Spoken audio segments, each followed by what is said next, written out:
Okay, people. Gonna pull this sword from the stone again. And I'll show you what's going on now that we've gone through the money thing and the Saturn thing.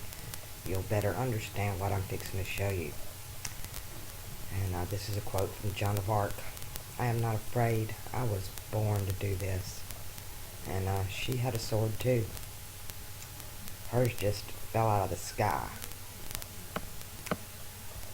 But I'm going to take you over here to JPL, NASA's JPL Jet Propulsion Laboratory YouTube channel. And on July the 4th, I was watching it and they popped up this caption, "We conquered Jupiter. Juno enters the orbit." You can come over here to their website and watch it. They published it on the 6th, but it's a recap of the 4th of July's excitement.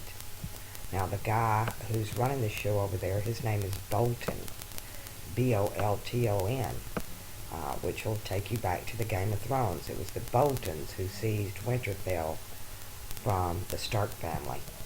Okay? So let's come out of here and let's go in here, because I want to teach you about some people that we got in the game that we need to know about.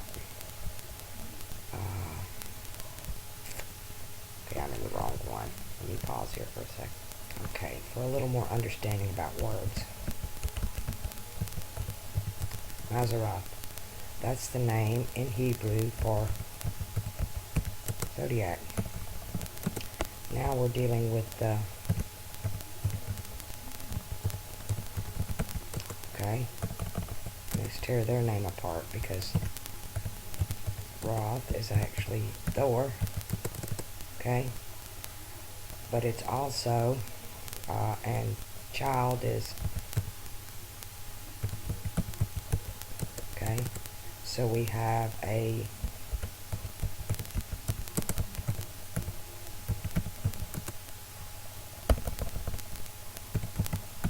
Do you understand that? What that name means? And you just got through seeing where Juno, is the goddess of money. That NASA, which stands for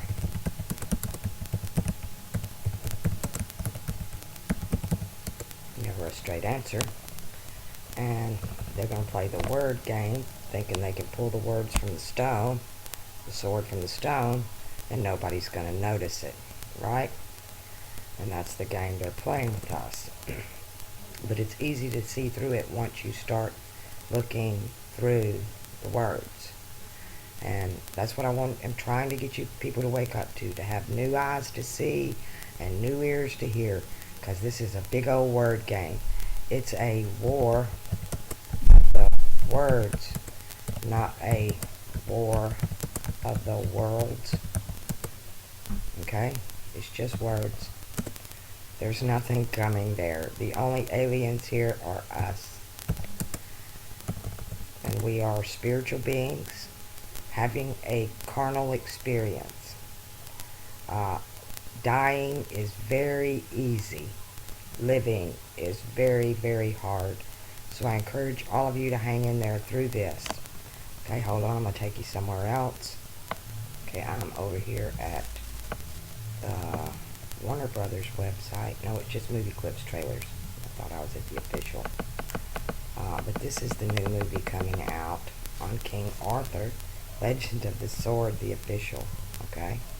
Now, I can't play the audio on this, but I'm going to try to get away with a few clips out of this.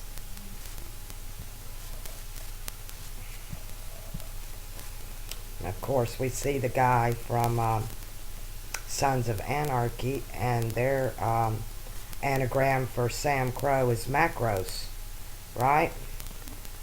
So he was the Prince of Charming. And now this guy here we just saw is from Game of Thrones. And we'll see another character from Game of Thrones as well here in just a minute. And you can come over here and see this for yourself.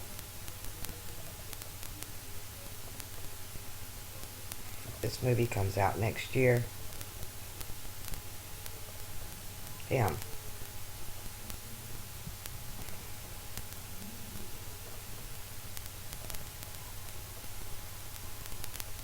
Of course, we've seen the tower.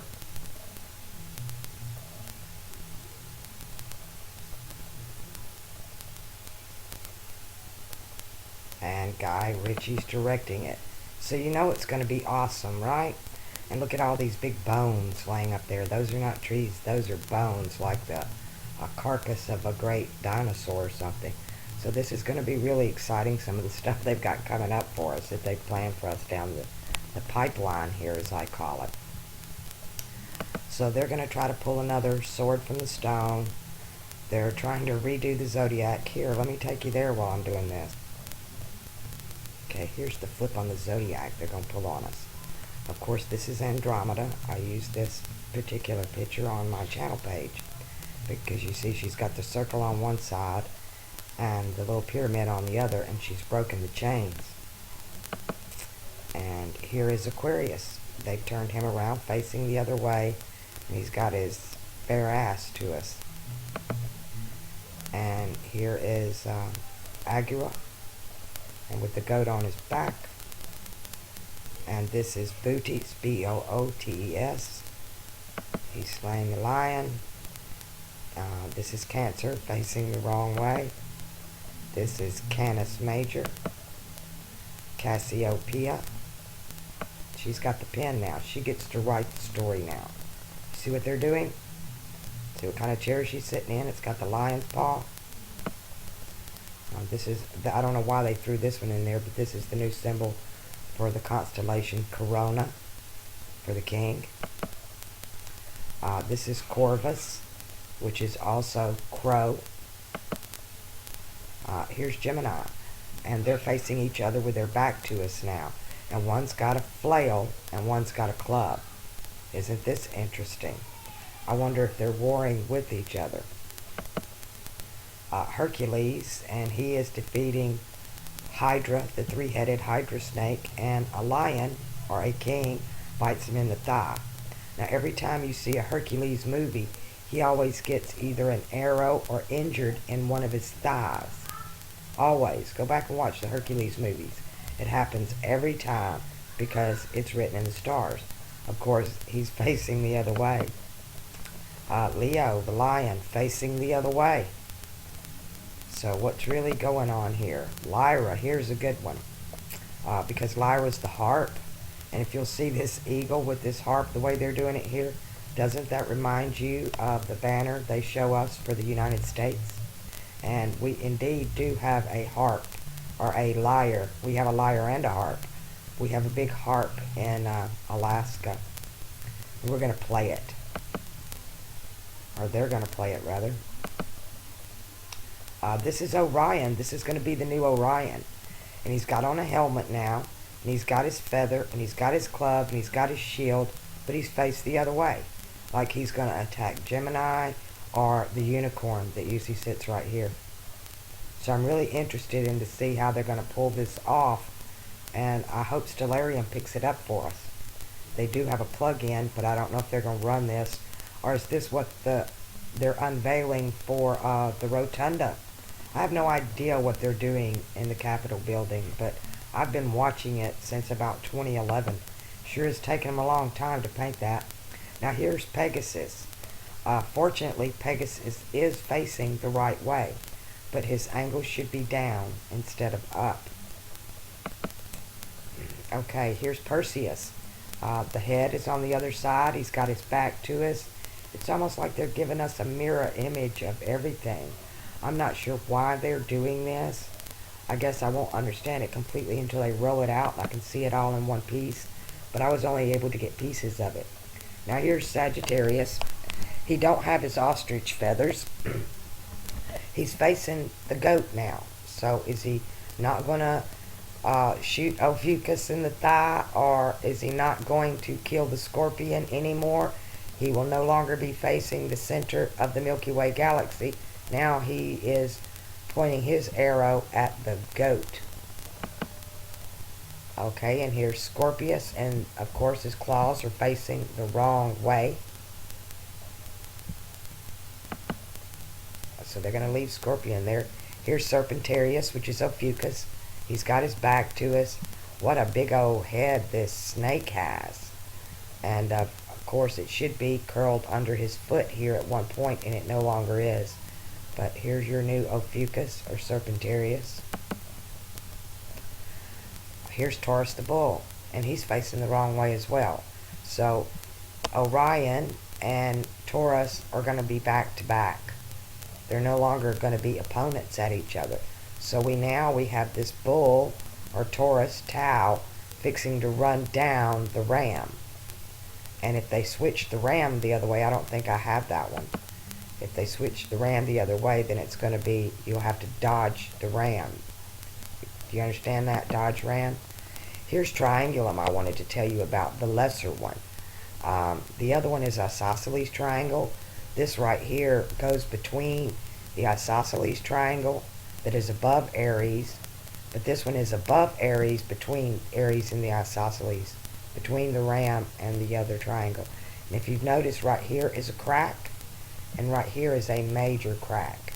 So it's almost like two they've pieced together. And you know they did this on purpose. They don't make mistakes like this. This is called Ara Trapav, and it's going to be under the Isosceles. This is Ursa Major. This is the new bear. Doesn't it look strange? But this will all be kind of new to us, but to our children, they're going to take away all the old. This is the new Virgo, and she, as you can see, she's going to be pointing her finger straight at the lion, and she's got a nice, beautiful set of wings, and she's facing the other way. I wonder, is she going to remain the undefended one? And that's it for all. That was all I was able to get out of them.